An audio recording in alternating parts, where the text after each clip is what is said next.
Jadi kitab Takrirat Sadidat kita sampai di situ dulu. Baru satu kita bahas tadi ya, apa namanya tadi, najis yang dimaafkan di air dan di benda cair adalah najis yang tidak terlihat oleh mata kepala. Itu contohnya. Hukumnya apa namanya, yang seperti Abu ya terangkan kemarin, fikih itu menghukumkan apa yang terlihat oleh mata kepala. Kalau kita lihat dia najis, maka jadilah najis. Kalau seandainya dia suci, makalah jadilah dia suci. Tapi kalau ragu-ragu, kembalikan ke asal. Fahim tuh?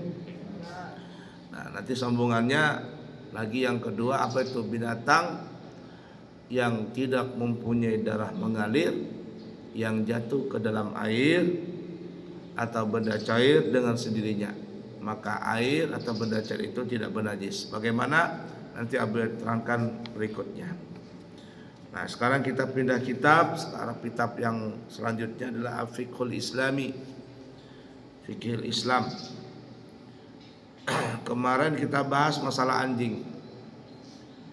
Baiklah ya, perhatikan betul-betul, lihat ke Abu ya, jangan ke lain. Jadi anjing itu dan babi itu menurut mazhab Imam Syafi'i adalah najis mughalladhah.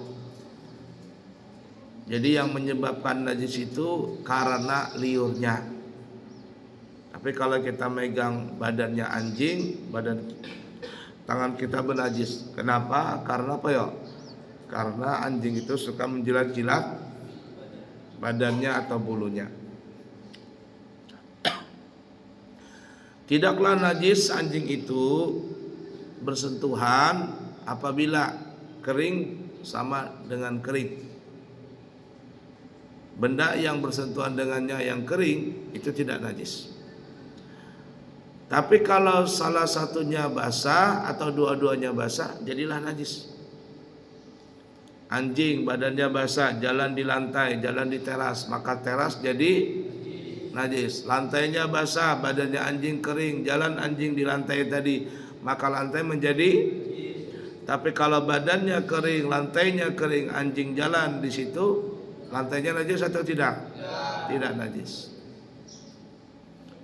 Tapi kalau tangan kita menyentuh anjing tadi, tangan kita kering, badan anjing kering, tangan kita najis atau tidak? Najis atau tidak? Najis. Kenapa? Karena walaupun kering, tapi tangan kita ini lembab karena ada keringat di sini. Paham kira-kira?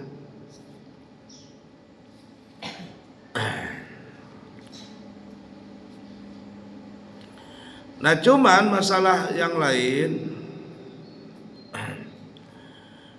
pendapat yang lain seperti mazhab Maliki dan yang lainnya, mereka mengatakan anjing itu tidak najis. Anjing itu tidaklah najis.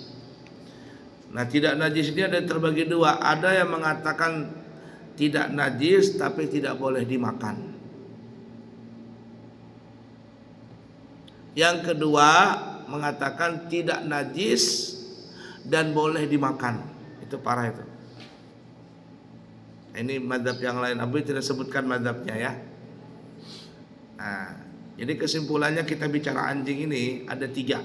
Satu, ini paling kuat di dalam mazhab Syafi'i.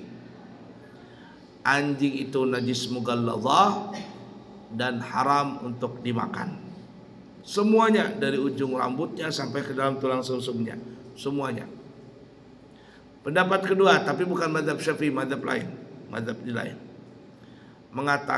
Mereka mengatakan anjing itu tidak najis, tapi tidak boleh dimakan. Dia statusnya kayak kucing. Kenapa? Karena bertaring. Pendapat ketiga, suci dan halal dimakan.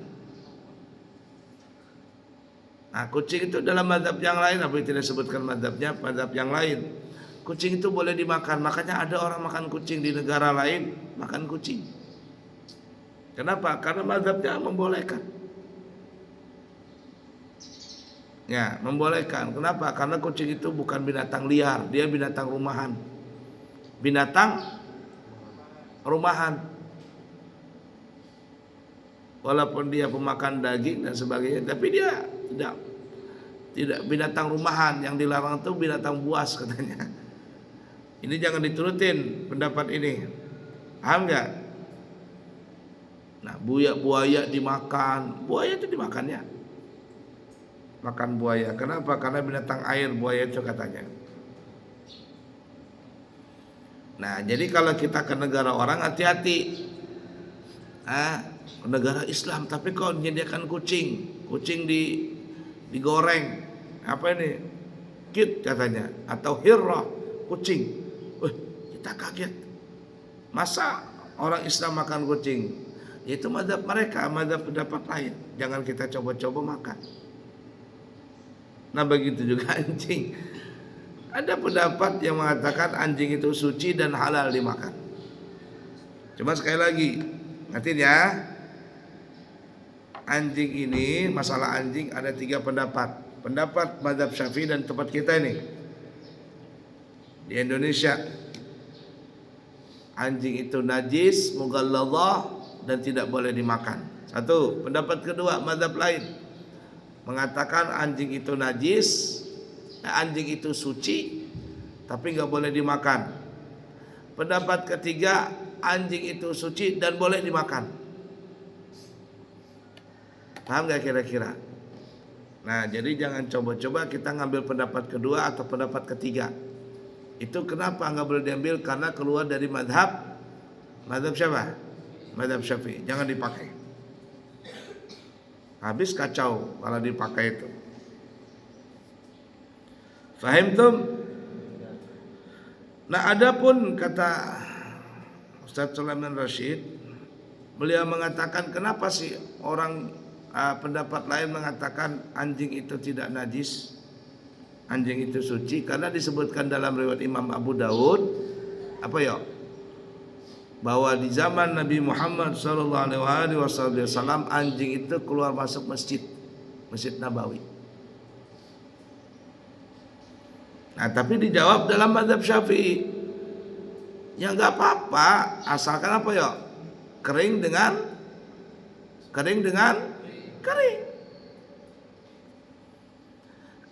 Guru Abuya cerita di tahun 70-an, mungkin tahun 70 atau 60-an, masih Masjidil Haram terbuka.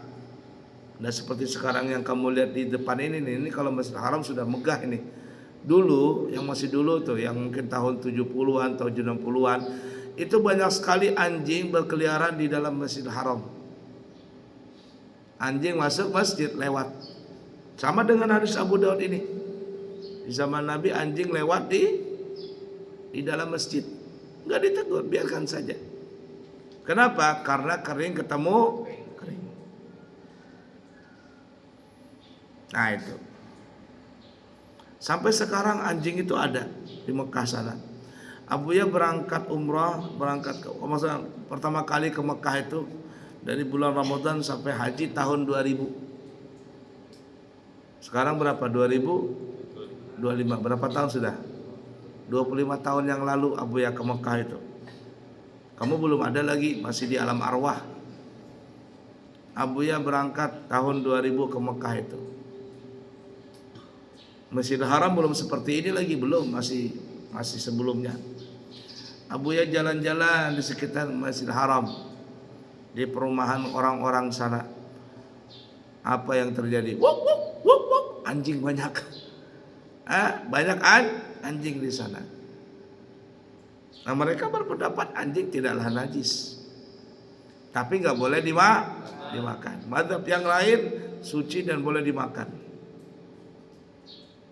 Nah, kalau kita najis dan tidak boleh. Fahim tuh?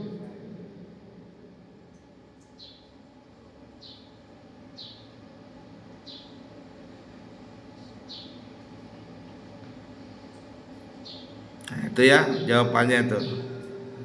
Saya Ustaz Sulaiman Rashid mengatakan pendapat pertama menjawab bahwa keluar masuknya anjing ke masjid itu tidak menunjukkan bahwa anjing itu suci. Kenapa? Karena ya tadi kalau kering ketemu kering, najis nggak? Nggak najis. Begitu juga anjing itu dibolehkan sebagai alat pemburu. Nanti kita akan sampai babnya, nanti Abu terangkan itu. Orang berburu itu dengan beberapa cara. Satu, menggunakan alat. Menggunakan alat itu maksudnya alat seperti panah dan sebagainya. Itu syaratnya harus tajam.